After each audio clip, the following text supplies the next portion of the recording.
ఒకవేళ రాక్షసులు దేవతానగరం మీదకి యుద్ధానికి వచ్చారేమో, భక్తులంకని నారాయణుడేడి తెల్పుడని ధిక్కారించిరో దుర్జనులు, చిన్నపిల్లల్ని పట్టుకుని ఎక్కడున్నాడు రా భగవంతుడు చూపమని రాక్షసులైనటువంటి వాళ్ళు నిగ్రహిస్తున్నారేమో.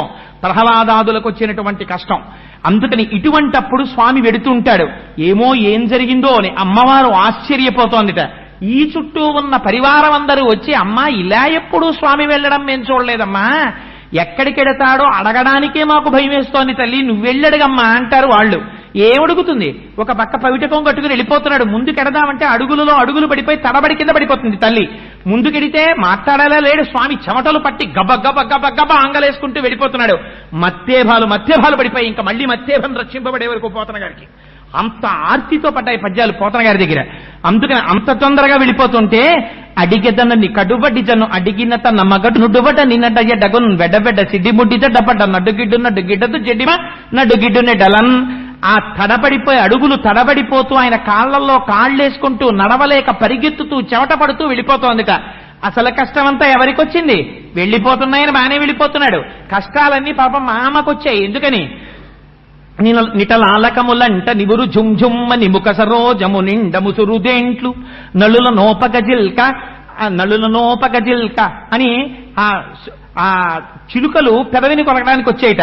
సుఖములను తోల చక్షుర్మీనములకు మందాకినీ పాఠీన లోకమెగుచు మీనపంక్తులు దాట మేతీగతో రాయ శంపాలతలు మెంట సరణిగట్టు శంపలను గెలువ చక్రవాకంబులు కుచయుగంబును తాకి కొవ్వు చూపు మెలత మెగులు పిరిది మెరుగుదీవయుపోలె జలదువర్ను వెనుక జనెడునప్పుడు అంటారు పోతన గారు.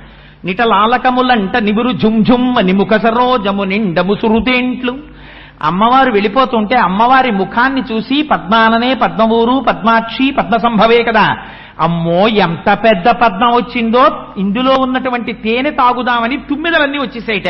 వచ్చేస్తే అమ్మవారి చూసి, ఓరి మీ మొహమిచ్చ, పద్మం కాదే నేను లక్ష్మీదేవినే, పొండేని పాపం ఓ పవిటకం ఇలా పట్టుకుని ఓ చేత్తో తుమ్మిదల్ని తోసుకుందిట. నిటలాలకములంట నిబురు ఝుంఝుమ్మ నిముఖ సరోజము నిండము సురుదేంట్లు అని ఆ తుమ్మెదల్ని పక్కకి తోసేస్తే అక్కడ ఉన్నటువంటి చిలుకలు వచ్చి అమ్మవారి కింది పెరివిని చూసి ఇదేదో బాగా ముగ్గిన దొండపండు దీన్ని కొరుకుదామని చిలుకలు వచ్చేయట. ఆ చిలుకల్ని పక్కకి తోసేసిందట. అయ్యో ఇది దొండపండు కాదే నా పెరిమే అని. సుఖములనుతో ఒక చక్రవాకంబులు కుజయుగంబులు తాకి కొవ్వు సూపు అని ఇంకొంచెం ముందుకెళ్ళేటప్పటికీ అమ్మవారి కళ్ళు చూసేయట. చూసి అబ్బో, అమ్మవారికి మీనాక్షి అని పేరు కదా, చిన్న చిన్న చేప పిల్లల్లా ఉంటాయి ఆ కళ్ళు. చిన్న చిన్న చేప పిల్లలు భలే ఉన్నాయి, ఈ చేపల్ని మింగేద్దామని మందాకినీ పాఠీన లోకమెగుచు ఆకాశగంగలోంచి పెద్ద పెద్ద చేపలు వచ్చేటి కళ్ళు తినేద్దామని. అయ్యో అయ్యో ఇవి చేపలు కావే నా కళ్ళని అమ్మవారి చేపల్ని తోసేసిందిట. ఇంకొంచెం ముందుకెళ్ళిందిట. అమ్మవారి శరీరం అంతా మెరుపు తీగలా ఉంటుంది కదా, అమ్మో మెరుపులు వెళ్ళిపోతున్నాయి, దేవేంద్రుడు వర్షం పడమని ఆజ్ఞాపించాడులా ఉందనుకుని మెరుపులన్నీ వచ్చేసాయిట. వచ్చేస్తే అమ్మవారు చూసి, అయ్యో అయ్యో నేను నా లక్ష్మీదేవినే, మెరుపు కాదు పక్కకు పోండని మెరుపుల్ని తోచేసిందిట. అమ్మవారి వక్షోజాల్ని చూసి చక్రవాక పక్షులు అనుకుని వచ్చి గుద్దుకున్నాయిట. చక్రవాకంబులు కుచయుగంబును తాపి కొవ్వు సూపు మెలత మొగిలి పిరిది మెరుగుతీ వయుపోలె జలదువర్ను వెనుక జనెడునప్పుడు నీలతోజత మధ్యస్థ విద్యుల్లేకే భువాస్వర అంటాం కదా.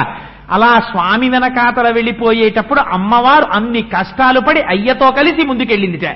ఇంత వెళ్ళిపోతుంటే తెల్లబోయిన వాళ్ళు ఎవరో తెలుసా అండి? ఎవరి పనుల్లో వాళ్ళు ఉన్నారు, అన్ని లోకాల్లో వాళ్ళును. ఒక్కసారి ఎందుకో ఇలా ఆకాశంలోకి చూశారు. ఉపన్యాసం అయిపోయిన తర్వాత మనందరం బయటికి వెళ్ళేటప్పటికీ ఓ పట్టు పీతాంబరం కట్టుకుని శ్రీ మహావిష్ణువు వెనకాతల తెల్లచీర కట్టుకుని లక్ష్మీదేవి శంఖం చక్రం అన్ని వెళ్ళిపోతున్నాయనుకోండి, మనం ఏమనుకుంటాం? ఒక్కొక్కటి చెప్తాడు. పోతన గారు కూడా అంతే లైవ్ టెలికాస్ట్ ఇచ్చారు.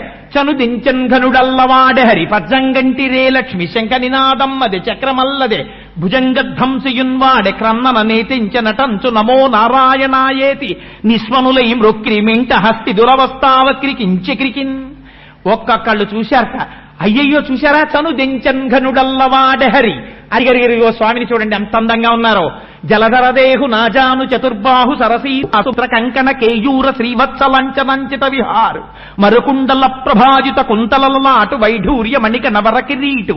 అటువంటి స్వామి ముందెళ్ళిపోతున్నారు. పట్టుపీతాంబరం కట్టుకుని మెడలో కౌస్తుభమాల వేసుకుని అవన్నీ ఆ వైజయంతిమాల వేసుకుని కౌస్తుభ వజ్రంతో ముందు స్వామి పెడుతున్నారు. చూడండి చూడండి అన్నారు. ఈ పక్కన ఉన్న వాళ్ళు ఉన్నారు, పజ్జంగంటిరే లక్ష్మి, అదిగోరా వెనకాల లక్ష్మీదేవి పెడుతోని చూడండి చూడండి అన్నారు. పజ్జంగంటిరే లక్ష్మి శంఖనినాదమ్మలే వీళ్ళు ఇలా నిలబడిపోయారా, ఆ ప్రొసెషన్ వెళ్ళిపోతున్నప్పుడు చూస్తున్నవాడు ఏమంటాడు, అదిగో అది చూసారా అంటాడు.